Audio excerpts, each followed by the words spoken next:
بسم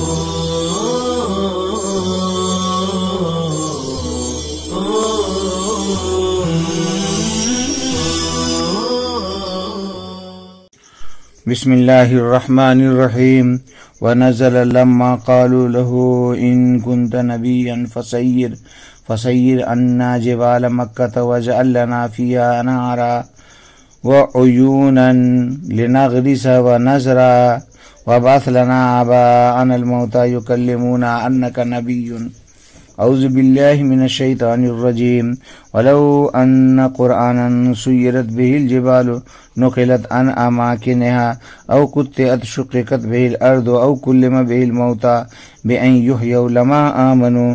بل لله الأمر جميعا لا بغيره فلا يؤمن إلا من يشاء الله إيمانا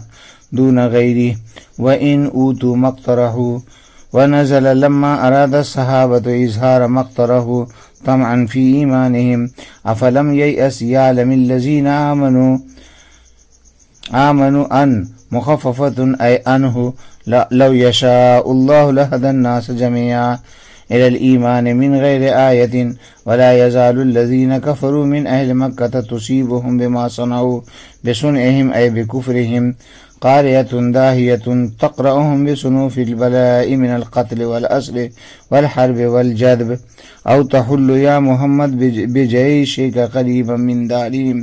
من دارهم مكة حتى يأتي وعد الله بالنصر عليهم إن الله لا يخلف الميعاد وقد حل بالحدیبیہ حتى أتى فتح مکہ. لغات دیکھیے. سیرت فعل ماضی صیغہ واحد مؤنث غائب. سیر یسیر تسییر باب تفعیل سے ہے. اس کے معنی چلانا، اپنی جگہ سے ہٹانے کا معنی مراد ہے. قطعت قطع یقطع تقطیع باب تفعیل سے ہے. یہ صیغہ واحد مؤنث غائب کا صیغہ ہے، ماضی مجہول. اس کے معنی ٹکڑے ٹکڑے کرنا. آگے ہے لم ییأس. لم ییأس یہ یئیس ییأس باب سمع یسمع سے یاسن. اس کے معنی نا امید ہونا، لیکن نخا اور حوازن کی لغت میں اس کے معنی ہے جاننا. اسی لیے مفسر علام نے لم ییأس کے بعد یعلم کا لفظ بڑھایا ہے. تصیبہم فعل ماضی صیغہ واحد مؤنث غائب. اصاب یصیب اصابتن یہ باب افعال سے ہے. اس کے معنی مصیبت کا پہنچنا. او تحلو فعل مضارع صیغہ واحد مذکر حاضر ہے. حل یحل حلولا اس کے معنی آتا ہے داخل ہونا. ترجمہ دیکھیے. اور اگلی آیت اس وقت نازل ہوئی جبکہ مشرکین مکہ نے آپ صلی اللہ علیہ وسلم سے کہا کہ اگر آپ نبی ہیں تو ہمارے پاس سے مکہ کے پہاڑ کو دفع کر دیجئے اور ہمارے لیے مکہ میں نہریں اور چشمے جاری کرا دیجئے تاکہ ہم پودے لگائیں اور کھیتی کریں، اور ہمارے لیے ہمارے مردہ آبا و اجداد کو زندہ کر دیجئے جو ہم سے گفتگو کر کے یہ بتائیں کہ آپ نبی ہیں. اور اگر قرآن کے ذریعے پہاڑوں کو ٹلا دیا جاتا، یعنی اس کی جگہ سے ہٹا دیا جاتا، یا اس کے ذریعے قرآن کے ذریعے سے زمین کو شق کر دیا جاتا، یا قرآن کے ذریعے مردوں کو زندہ کیا جاتا، مردوں سے بات کی جاتی، بہیں طور کہ ان کو زندہ کر دیا جاتا، لما آمنو تو بھی وہ ایمان لانے والے نہیں ہیں، بلکہ سارا اختیار اللہ تعالیٰ ہی کا چلتا ہے اور کسی کا دوسرے کا اختیار نہیں چلتا. لہذا تو ایمان وہی شخص لا سکتا ہے جس کے ایمان کا اللہ ارادہ کرے اور اللہ چاہے، نہ کہ اس کے علاوہ. اگرچہ ان کو وہ ساری چیزیں ان کی پوری کر دی جائیں جن کا انہوں نے مطالبہ کیا۔ اور اگلی آیت نازل ہوئی اس وقت جبکہ صحابہ کرام رضوان اللہ تعالی علیہم اجمعین نے چاہا کہ ان کے مطالبات کو ظاہر کر دیا جائے ان کے ایمان کی طمع کر کے، تو یہ آیت کریمہ نازل ہوئی افلم ییأس، کیا ان لوگوں نے نہیں جانا،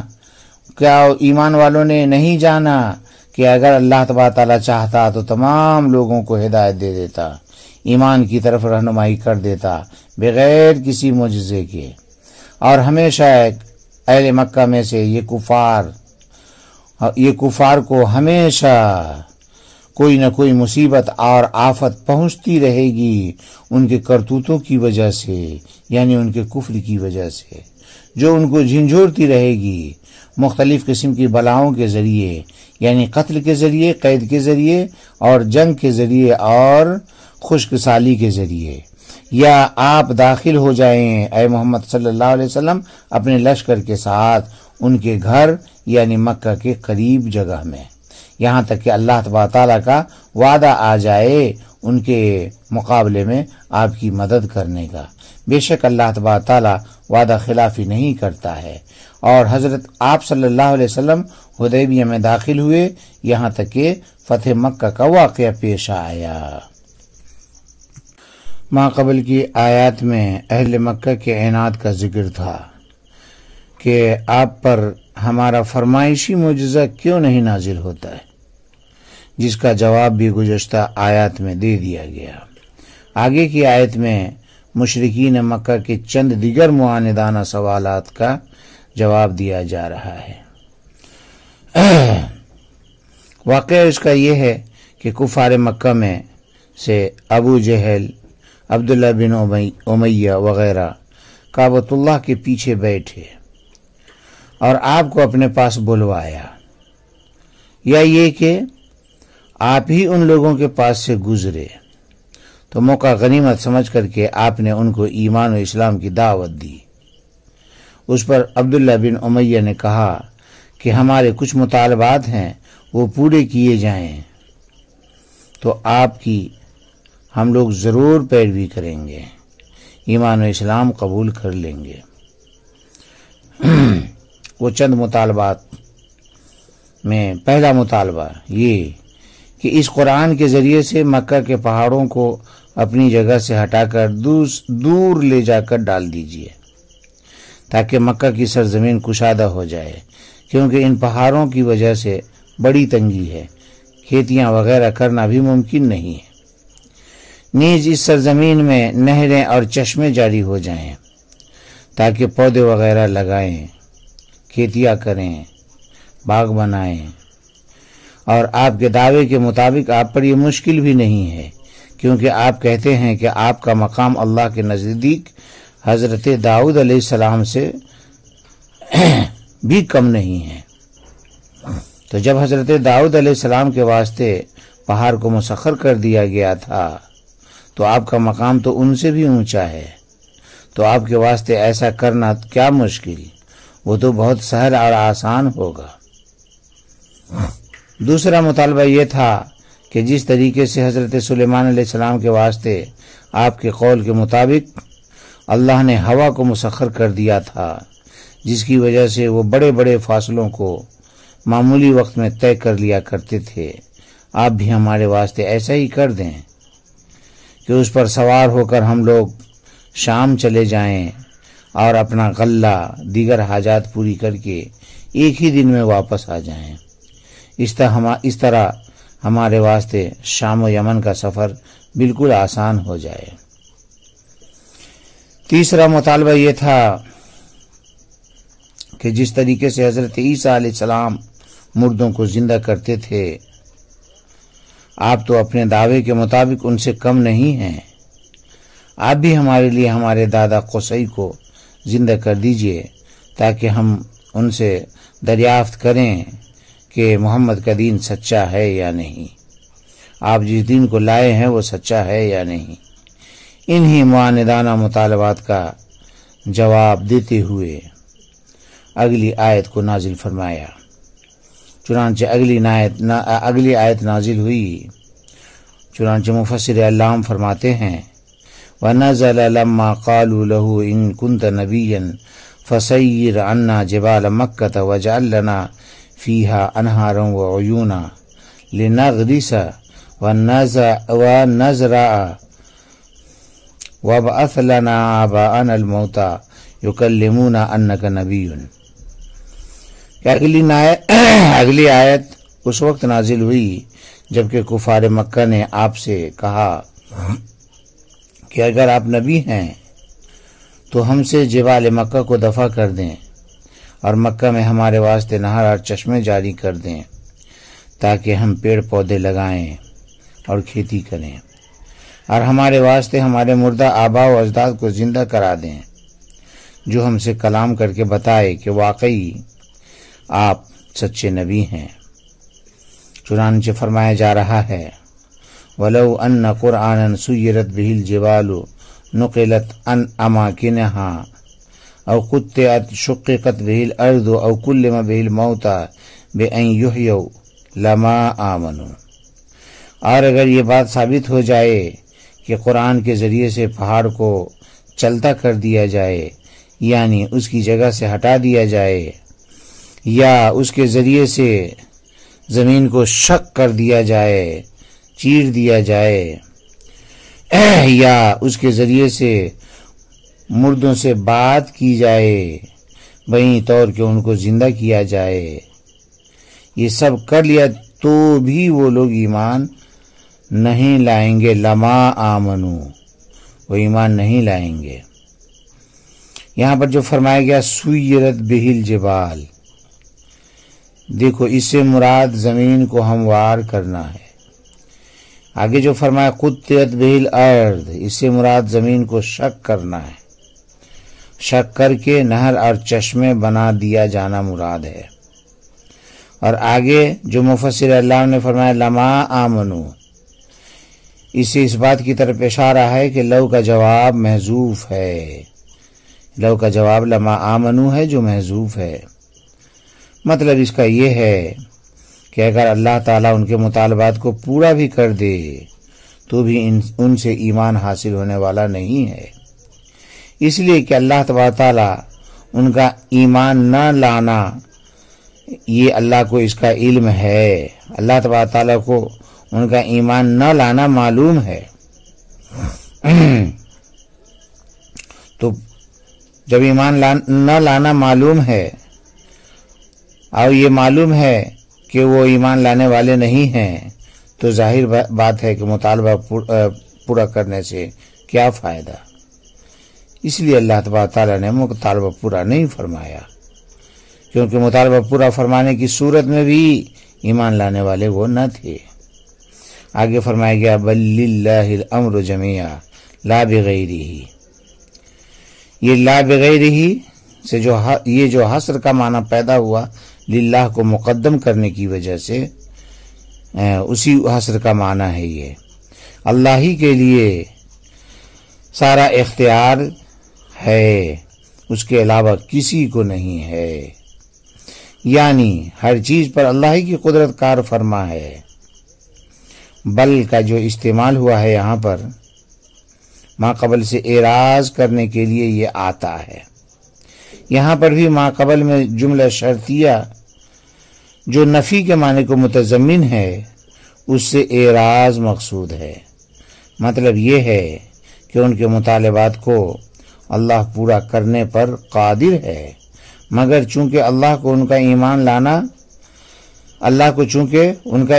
نہ لانا معلوم ہے، اس لیے اللہ تعالیٰ کا ارادہ مطالبات پورا کرنے کا نہیں ہے،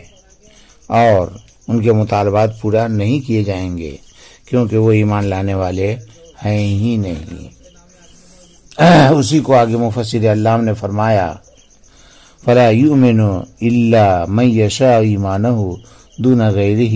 وَإِنْ أُوتُوا مَا اخْتَرَهُ، لہذا وہی لوگ ایمان لائیں گے، فَلَا يُؤْمِنُ إِلَّا مَنْ يَشَاءُ، وہی لوگ ایمان لائیں گے جن کا ایمان لانا اللہ کو منظور ہوگا، اور جن کو ایمان لانا اللہ کو منظور نہ ہوگا وہ ایمان نہ لائیں گے، باقی لوگ اس سے محروم رہیں گے، دون غیری، باقی نہ کہ باقی لوگ، اگرچہ ان کے سارے مطالبات پورے کر دیے جائیں۔ آگے فرمایا گیا وَنَزَلَ لَمَّا أَرَادَ الصَّحَابَةُ إِظْهَارَ مَا اخْتَرَعُوا طَمَعًا فِي إِيمَانِهِمْ۔ اگلی آیت اس وقت نازل ہوئی جبکہ حضرات صحابہ ان کے ایمان کی طمع کر کے ان کے مطالبات کے اظہار کی خواہش ظاہر کی کہ کیا ہی اچھا ہوتا کہ ان کے مطالبات پورے کر دیے جاتے، ہو سکتا تھا کہ ان کو دیکھ کر یہ لوگ ایمان قبول کر لیں۔ چنانچہ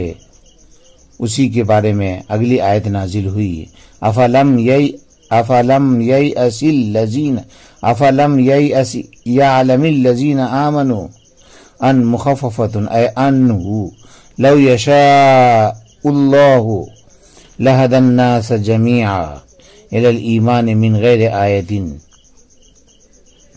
کیا ایمان والے نہیں جانتے ہیں کہ یہ ان مخففہ من المثقلہ ہے، یعنی ان ہو، اگر اللہ تبارک تعالیٰ چاہتا تو تمام لوگوں کو بغیر کسی نشانی کے ایمان کی طرف ہدایت دے دیتا۔ یہاں پر یئس کی تفسیر یعلم سے کر کے، یئس کی تفسیر جو یعلم سے کی گئی ہے اس کی وجہ یہ ہے کہ یاس کا اطلاق قبیل نخا اور حوازن کے لغت میں علم پر ہوتا ہے، یعنی یاس بول کر کے علم مراد لیتے ہیں، کیونکہ یاس علم کے معنی کو متضمن ہے، اس لیے کہ کسی چیز سے نا امیدی کا معنی یہ ہے کہ وہ جانتا ہے کہ یہ چیز ہونے والی نہیں ہے، تو جاننے کا معنی اس کے اندر پایا جاتا ہے، تو اس لیے یئس کی تفسیر یعلم سے کی گئی۔ اور آگے جو ان ہے یہ مخففہ من المثقلہ ہے اور اس کا اسم ضمیر شان ہے ہو، اور لو یشاء یہ اس کی خبر ہے۔ مطلب یہ ہے کہ حضرات صحابہ کو یہ بات معلوم ہونا چاہیے کہ اللہ کے علم میں ان کا ایمان لانا، اللہ کے علم میں یہ معلوم تھا کہ وہ ایمان لانے والے نہیں ہیں، تو اللہ کے علم میں ان کا ایمان نہ لانا مقدر ہے، اس لیے ان کے مطالبات پورا کرنے میں کوئی فائدہ نہیں، کیونکہ اگر اللہ تعالی ہدایت دینا چاہتا تو تمام لوگوں کو بغیر کسی معجزے کی ہدایت دے دیتا، یعنی ہدایت دینے میں وہ معجزے کا محتاج نہیں ہے، لیکن چونکہ ان کی ہدایت مقدر نہیں ہے اس لیے اللہ نے ان کی ہدایت کا سامان مہیا نہ فرمایا اور ان کے مطالبات کو پورا نہ فرمایا۔ لیکن یہاں پر ایک سوال پیدا ہوتا ہے کہ جس طریقے سے حضرت صالح علیہ السلام کے واسطے ناقہ اور حضرت عیسیٰ علیہ السلام کے واسطے مائدہ ظاہر فرمایا، جبکہ اللہ کو معلوم تھا کہ ان کی قوم بھی ایمان لانے والی نہیں ہے، پھر بھی ان کے مطالبات پورے کیے گئے۔ اسی طرح کفار مکہ کے عدم ایمان کا علم ہونے کے باوجود ان کے مطالبات اگر پورے کر دیے جاتے تو کیا حرج تھا؟ جواب یہ ہے کہ عادت اللہ یہ ہے کہ جب کسی قوم کو منہ مانگا معجزہ دے دیا جاتا ہے پھر وہ قوم ایمان نہ لاتی ہے تو اس قوم کو یکسر ہلاک کر دیا جاتا ہے، یہ اللہ کا ضابطہ ہے۔ تو گزشتہ قوم کو باقی رکھنے کا ارادہ نہ تھا، اس لیے ان کے عدم ایمان کے علم کے باوجود مطلوبہ معجزات دے دیا گیا، پھر نہ مانا تو ان کا استحصال کر دیا گیا، بخلاف امت محمدیہ کے کہ ان کو باقی رکھنا اور استحصال نہ کرنا منظور ہے نبی پاک صلی اللہ علیہ وسلم کے اکرام میں، اس لیے ان کے منہ مانگا معجزہ کو پورا نہ کیا گیا جو ان کے واسطے رحمت ہے اور نبی کا اس میں اکرام ہے، کیونکہ پورا نہ کرنے پر نہ ماننے کی صورت میں استحصال مرتب ہوتا جو اس امت کے واسطے منظور نہیں ہے۔ آگے فرمایا گیا وَلَا يَزَالُ الَّذِينَ كَفَرُوا مِنْ أَهْلِ مَكَّةَ تُصِيبُهُمْ بِمَا صَنَعُوا بِصُنْعِهِمْ أي بِكُفْرِهِمْ قَارِيَةٌ دَاهِيَةٌ تَقْرَعُهُمْ بِصُنُوفِ الْبَلَاءِ مِنَ الْقَتْلِ وَالْأَسْرِ وَالْحَرْبِ وَالْجَدْبِ۔ اور اہل مکہ میں سے ان کافروں پر ہمیشہ ان کے کرتوتوں یعنی ان کے کفر کی وجہ سے کوئی نہ کوئی آفت پہنچتی رہے گی جو ان کو جھنجھوڑتی رہے گی طرح طرح کی مصیبتوں کے ذریعے، مثلا قتل، قید اور جدب یعنی خشک سالی کے ذریعے۔ یہاں پر الذین کفروا یہ لا یزالو کا اسم ہے اور تصیبہم اس کی خبر ہے، اور بما صنعوا کے بعد بصنعہم لا کر اس بات کی طرف اشارہ ہے کہ ما مصدریہ ہے اور با سببیہ ہے، اے بے سبب صنعہم اے بے سبب کفرہم، اور قاریۃن کا معنی ہے آفت اور مصیبت۔ اس پر جو تنوین ہے وہ تنکیر کے لیے ہے، یعنی بتانا مقصود یہ ہے کہ خاص قسم کی آفت مراد نہیں ہے بلکہ ہر مہلک چیز کو یہ قاریۃن شامل ہے اور سب کو عام ہے۔ حاصل اس آیت کریمہ کا یہ ہے کہ ان مشرکین کے مطالبات تو اس لیے پورے نہیں کیے گئے کہ اللہ کو معلوم ہے کہ وہ لوگ اس صورت میں بھی ایمان نہ لائیں گے، لیکن کیا ان کی شرارتوں پر کچھ بھی سزا نہیں ہوگی؟ ان کو ایسے ہی آزاد بے ماہا چھوڑ دیا جائے گا؟ ایسا نہیں ہے، بلکہ وقتاً فوقتاً ان پر دنیا میں بھی آفتیں مصیبتیں آتی رہیں گی، کبھی قتل کی صورت میں، کبھی قید کی صورت میں، اور کبھی جنگ کی شکل میں، کبھی خشک سالی کی صورت میں۔ آگے فرمایا گیا او تحل یا محمد بجیشک قریبا من دارہم مکۃ حتی یأتی وعد اللہ بالنصر علیہم ان اللہ لا یخلف المیعاد وقد حل بالحدیبیۃ حتی اتی فتح مکہ۔ یا اے محمد صلی اللہ علیہ وسلم، آپ اپنے لشکر کے ساتھ ان کے دار یعنی مکہ کے قریب داخل ہوں گے یہاں تک کہ اللہ تعالیٰ کا وعدہ ان کے مقابلے میں مدد کرنے کا آ جائے۔ بے شک اللہ تعالیٰ وعدہ کے خلاف نہیں کرتا، ان اللہ لا یخلف المیعاد، بے شک اللہ تعالیٰ وعدہ کے خلاف نہیں کرتا۔ اور آپ وقد حل بالحدیبیۃ، اور آپ حدیبیہ میں داخل ہوئے یہاں تک کہ عطا فتح مکہ نصیب ہوا۔ اور یہاں پر او تحل کا عطف قاریۃن پر ہو رہا ہے، مطلب یہ ہے کہ ان کے کفر کی وجہ سے ان پر یا تو آفت اور مصیبت آئے گی یا آپ داخل ہوں گے مکہ کے قریب مقام حدیبیہ میں۔ اس میں اللہ تبارک تعالیٰ نے اپنے نبی کو ان کے صبر پر مرتب ہونے والی نصرت کی خبر دی ہے کہ آپ نے جو صبر کیا اس پر نصرت آپ کو ملے گی، مدد ملے گی، جس سے آپ کی تسلی بھی مقصود ہے، یعنی آپ صبر کریں اس لیے کہ آپ کی مدد ضرور ہوگی اور وہ لوگ مغلوب ہوں گے، رسوا ہوں گے، ذلیل ہوں گے، اس طرح کہ ان پر ان کے کفر کے سبب سے کبھی کبھی آفتیں اور مصیبتیں آتی رہیں گی، یا آپ مکہ کے قریب حدیبیہ میں تشریف لے جائیں گے جو فتح مکہ کا سبب بنے گا۔ اس طرح آپ کی نصرت ہوگی، یہ اللہ کا وعدہ ہے اور اللہ کا وعدہ پورا ہو کر رہتا ہے۔ چنانچہ اس طرح پورا ہوا کہ آپ صلی اللہ علیہ وسلم سن 6 ہجری میں بغرض عمرہ حدیبیہ تک تشریف لائے، جہاں صلح کی نوبت آئی، جو صلح فتح مکہ کا سبب بنا اور بعد میں مکہ فتح ہوا۔ سن 8 ہجری میں جب آپ نے مکہ فتح کرنے کا ارادہ فرمایا تو آپ اپنے لشکر کے ساتھ مکہ کے قریب حدیبیہ میں ٹھہرے اور اپنے لشکر کو حکم دیا کہ تم سب پھیل جاؤ، الگ الگ آگ روشن کرو تاکہ دشمن کثیر تعداد میں سمجھ کر تم سے مرعوب ہو جائے۔ پھر جب صبح ہوئی تو صبح کو فتح حاصل کرتے ہوئے آپ لشکر کے ساتھ مکہ میں داخل ہوئے۔